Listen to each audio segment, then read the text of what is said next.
Time to talk turkey. What wines are you serving for Thanksgiving? In this episode, you'll get insider tips on best bottles for the bird. This is the Inside Wine Podcast. I'm Joe Janisch, a wine industry professional since 1996, giving you insider tips to make the right wine decisions. Hopefully you're hearing this before Thanksgiving and you actually celebrate the holiday. I'm assuming you celebrate Thanksgiving in the traditional American way, which is to say a turkey is the centerpiece of the meal, surrounded by all those yummy trimmings. And with that, I'm also assuming you're not a vegan. If either of these assumptions are wrong, you'll still get some good tips on how to match wine and food. Move on to something else. With all that out of the way, let's dive in. If you're one of the lucky people who will be going to someone else's house for Thanksgiving, you may want to skip ahead about 5 minutes, because first we're going to cover the amount of wine you're going to need as the host. And as the host, Thanksgiving may very well be the biggest day of the year for you in terms of entertaining. It's the day you pull those folding chairs out of the garage and maybe even a few patio chairs from the backyard to make sure everyone has a seat. The challenge is keeping everyone happy with the selection of libations, and the absolute easiest and cheapest way to choose Thanksgiving wines is put the task on your guests. Everyone always asks you, "Hey, what can I bring?" Your answer could be 2 bottles of wine. But you'll also want to give them some direction. Otherwise, you may wind up with like 25 bottles of California Chardonnay. So what you do is tell them to bring 1 bottle of their favorite wine and 1 bottle of a specific wine you ask for based on what you hear today. So maybe you ask a few of your guests to bring a bottle of Zinfandel and others a bottle of Beaujolais. Oh shoot, should I have told you there was a spoiler alert? We will be mentioning both those red wines. Now, if you're like me and you're planning to provide all the wine, you need to do a little math. First, write down all of the people coming to the meal. Circle all the people who will likely want to drink at least 1 glass of wine. And most likely, most people will want to have at least 1 glass of wine, even the beer guys who are staring at football on the flat screen. Oh, they'll appreciate that cooler of craft beers out on the patio, but trust me, they'll also indulge in at least 1 glass because they're curious. And that 1 glass of wine is almost always filled close to the rim, and it's usually 2 glasses filled close to the rim. And it's usually the most expensive wine on the table. You have that friend or relative too, right? You know what I'm talking about. In any case, count up all your wine drinking guests and figure on about 2 to 3 glasses per person. If you have people who are sleeping over or you have friends like I do, figure on at least 1 bottle per person, which may sound like a lot, but it's a long day. And although this could be too much wine, as the host, I'd prefer to have a little too much than not enough. I mean, think about it. You're going to have leftover turkey, leftover stuffing, leftover cranberry sauce, leftover what else? So plan for a little more wine as well. Of course, you don't have to have all the bottles out on the table. Just have a decent amount accessible. And stash the rest in your garage, in the basement, or somewhere else out of sight. And then when you need a bottle or 2, just go and get it and bring it in. Otherwise, you may very well have a slosh fest, or a whole bunch of opened half-full bottles. So again, figure on about 2 to 3 glasses per person. You want to assume each 750 milliliter bottle provides 5 glasses, and a 750 ml is pretty much that basic, regular size wine bottle. That's about 5 generous glasses of wine. So if you have 10 wine drinkers, times 3 glasses each, that's 30 glasses, or 6 bottles.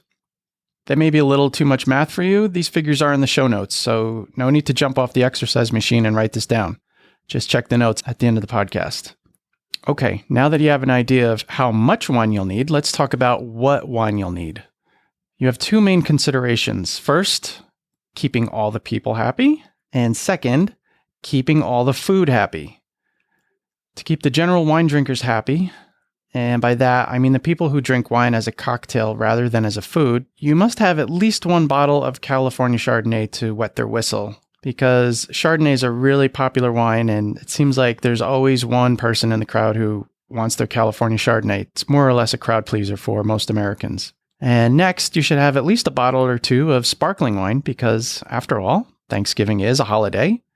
Holidays are celebrations, and celebrations beg for bubbles. And they're perfect for prepping the palate for the feast to come. Not to mention that dramatic of the cork is the official signal that the party has begun. It's kind of like the umpire yelling play ball to start a baseball game, or the opening bell going off when the stock market opens. When you hear that pop, you just know that the party has started. If you have the budget, I highly recommend champagne, as in the real stuff from France. Mainly because it's awesome, and it tells your guests you're not messing around in terms of having an enjoyable day. Champagne has the complexity and structure to continue drinking with just about anything, and maybe most importantly, how many excuses during the year do you have to drink champagne? A holiday with family and friends is the perfect time to feel no guilt about treating yourself. So there are many excellent choices of champagne. Best bang for your buck? Here's your secret insider tip. Get a non-vintage. It'll say NV on the label, or just non-vintage. There will be no year on the label. That's generally going to run you somewhere between $30 and $50, and this is going to be the house style of the champagne. It's going to be delicious and just a great deal. Now, if you have the ducats, go for a vintage or even a reserve. Generally, I recommend the Brut style of any of these champagnes because it's dry enough to match with food, but still pretty palatable on its own. As for specific brands, check the show notes. I have a lot of recommendations for champagnes and all the wines that we talk about today. Now, if you want to keep things American because, hey, Thanksgiving is an American holiday, go with a sparkling wine from California. California makes some outstanding sparkling wines, and they do tend to be a little more affordable than those fancy champagnes from France. Now, on the other hand, if you have a champagne taste but a craft beer budget, you may want to consider a cava from Spain, which is fully sparkling, or a prosecco, which is almost fully sparkling, and it'll still give you that pop you need to get the party started. Again, we'll start with bubbles, and if you want, just continue with bubbles the rest of the day. The sparklers that I recommend are extremely flexible and accommodating when it comes to food pairing. Champagne and other sparkling wines go with just about anything you'll put on the table, and you could theoretically offer several sparklers, including red ones like Lambrusco. That's another one of our insider tips, by the way. Lambrusco is tremendously food-friendly, and it comes from the stomach of Italy, so it has to be really good with food. And like champagne and other sparkling wines, it's offered in a lot of different styles, from bone-dry to sweet. Now, let's just assume you also want to offer still wines throughout the meal. You'll want to have a nice range of whites, reds, and rosés. And you want these to play nicely both with the bird and with the vast assortment of sides. Now, one of my favorite food-friendly wines of all time is Riesling, which may surprise you. There we go, another insider tip. Riesling is actually really good food-friendly wine. Like sparkling wines and many other wines, Rieslings can come in a dry version, like bone dry, medium dry on the sweeter side, or really sweet, like dessert wine sweet. Now, I recommend you go with one of the drier or medium dry versions because it'll be both a really great match for the turkey as well as all the trimmings. Riesling tends to have a nice line of acidity that tends up to acidic foods, such as cranberry sauce, and cuts through those fatty ones like the creamed onions, the cheese smothered sides. You know what I'm talking about. And Riesling has a unique flavor profile that goes really well with the gaminess of the bird, as well as the savory herbs that are in your stuffing. Now, the very best Rieslings come from the Alsace region of France. They come from Germany and also Washington State, which is great if, again, you want to stay with that all-American theme, being that it is, again, American holiday.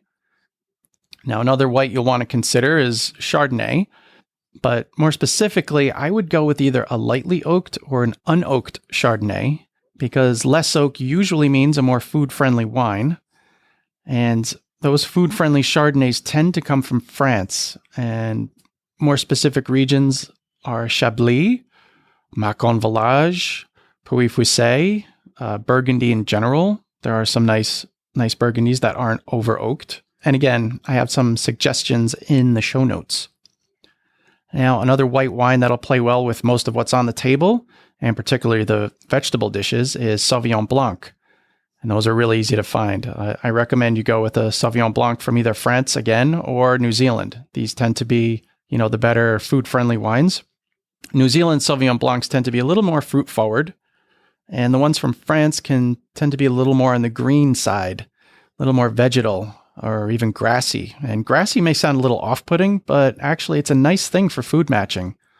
So maybe we go with vegetal as the descriptor, because it does actually go well with vegetables, literally green foods. Now I have another insider tip. White wines from Italy, just about all of them go really, really well with food. Now, surely you're familiar with Pinot Grigio. It's the ultimate easy drinking, food-friendly white wine. It is best from Italy, and specifically from the northern areas, such as the Friuli region. And there are also some nice examples from the Veneto. Another version of Pinot Grigio is called Pinot Gris, and that'll be from the Alsace again, or Oregon. And these are also really good wines for Thanksgiving. Pinot Gris is the same grape as Pinot Grigio, but because of the places of where it's grown, it takes on different characteristics, flavors, and style. Those Pinot Gris from Oregon and Alsace, they tend to have a little more weight in the mouth. The texture could be a little oily, but oily in a good way. It sounds bad, but it's actually pretty good. And the Pinot Gris tend to have a fuller fruit and be a little fatter, which means that they have a little lower acidity, which means it can go well with leaner dishes such as the turkey breast. So let me just go back to Italy for a moment. Again, insider tip, even if you've never heard of a particular white wine you see on the shelf from Italy, chances are it's going to be a food-friendly match, and it's probably going to work with just about anything you put on the holiday table. Italian white wines, as a rule, tend to be clean, bright, have a really good level of acidity that makes them good for food pairing, and they tend not to be over-oaked and tend not to have flavors that will overpower food. And they also tend to be a little lower in alcohol, which is nice because then you can have a second or third or fourth glass and not have it go to your head. So a really quick list of Italian whites that can work for the Thanksgiving feast in general. Soave, Orvieto, Gavi, Vermentino, Arnese, Greco di Tufo, Falanghina. I'll have even more specific wines in the show notes. So let's get on to the red wines. Now, the ultimate red wine for Thanksgiving, in my opinion, is Zinfandel, mainly because it's one of the few truly American grape varieties. And again, Thanksgiving is an American holiday, so why not celebrate with an American grape? If you're one of those really educated wine geeks, you may be thinking, hey, Joe, that's not true. Zinfandel is actually another name for Primitivo, which may or may not be right, but for as long as California wine history goes back, there's been Zinfandel, and it does much better in California than Primitivo does in Italy. So I would argue that even if Zinfandel is not really a native American grape, it certainly is an adopted one. And after all, the U.S. is made up of people adopted from other countries. So, hey, why not? Let's do it. And yes, there are other grapes that could claim to be truly American, but most of those are made into wines that are kind of difficult to find outside of their locale. If you have some recommendations that are local to you, please send me an email or leave a voicemail with your favorites. Zinfandel tends to be pretty easy to find all over the United States at retail, and it comes in different styles and in a wide range of price points. So that's another reason I really like it.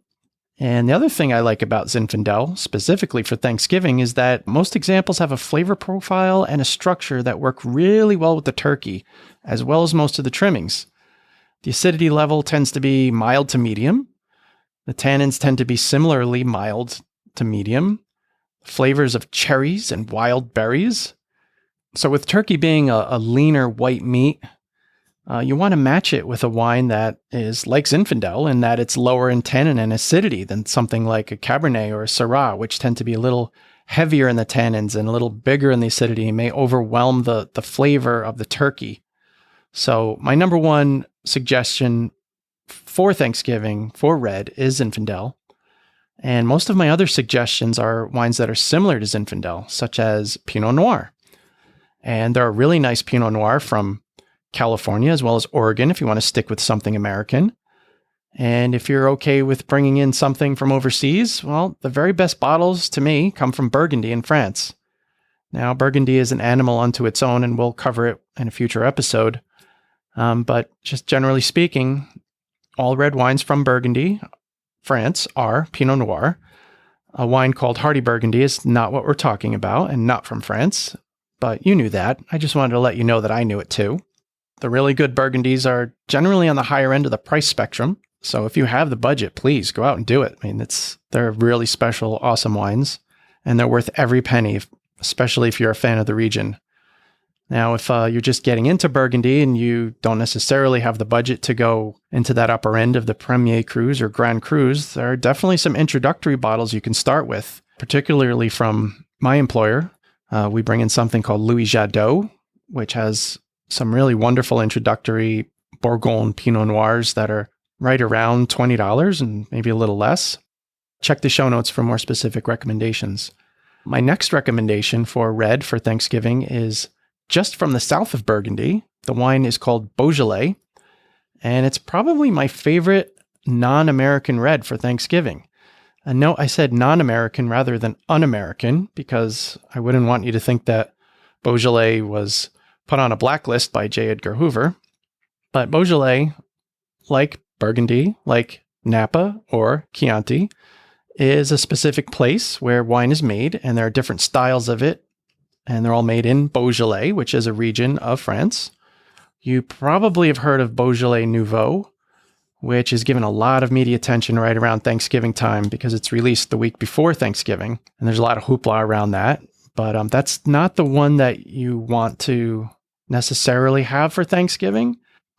It's a wine from this year's harvest, so it really hasn't had time to develop and age. And so it tends to be a little simple in style and have kind of more like a grape juice flavor than a wine flavor. And, a lot of people actually like that, and that's fine. You may want to just pick up one bottle for fun, but generally speaking, I would recommend that you get Beaujolais AC, Beaujolais Village, Beaujolais Cru, such as Moulin Avant, Fleury, Cherouble, these types of Beaujolais. Again, I'll have more information in the show notes, but generally these are Beaujolais that will have vintages from last year or maybe 2 years ago. And these wines are fresh and fruity. They have a good balance of acidity. They have low tannins. They're low in alcohol. Some examples are about as close to rosé as you're going to get without actually being rosé, while there are other versions that are really quite deep and more complex. So Beaujolais tends to be a really nice selection for Thanksgiving. It goes with everything on the table, from the turkey to the cranberry sauce. And again, there's going to be a lot of attention around Beaujolais Nouveau around this time, Thanksgiving time. So when you go to your local wine shop and you ask for a recommendation of a Beaujolais, make sure you say Beaujolais AC, Beaujolais Village, or Beaujolais Cru. Otherwise, you may get directed to one of the Beaujolais Nouveau that are sitting in the front of the store. And maybe pick up one bottle, but that shouldn't be the one that you want. You should pick up one of the more complex versions. Just trust me on this one. Oh, insider tip.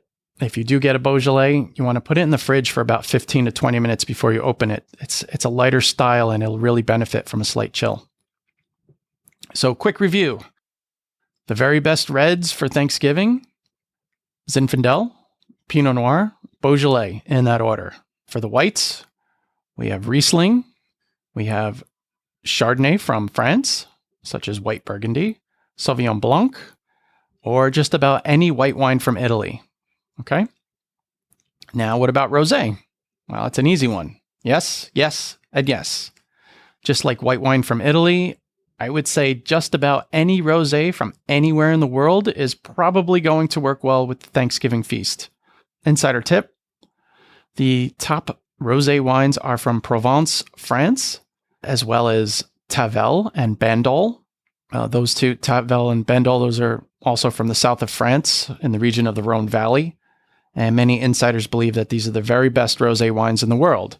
So if you haven't had them, take a look, pick them up. They'll say it right on the label. They'll say Tavel, Tavel, and Bandol is another really good rosé, Bandol. You may be able to find these in finer wine shops, but really anything pink is going to work.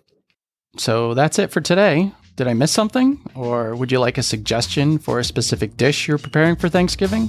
Drop me a line, email or phone. Email me at joe@insidewinepodcast.com, or you can leave a voicemail at 917-727-9242. Both of these are in the show notes. Details and all the wines we talked about today are also in the show notes. Do me a favor, make sure you hit the subscribe button so you can get the next episode automatically. And in the meantime, remember, wine is food. It comes from a place. Please enjoy it responsibly.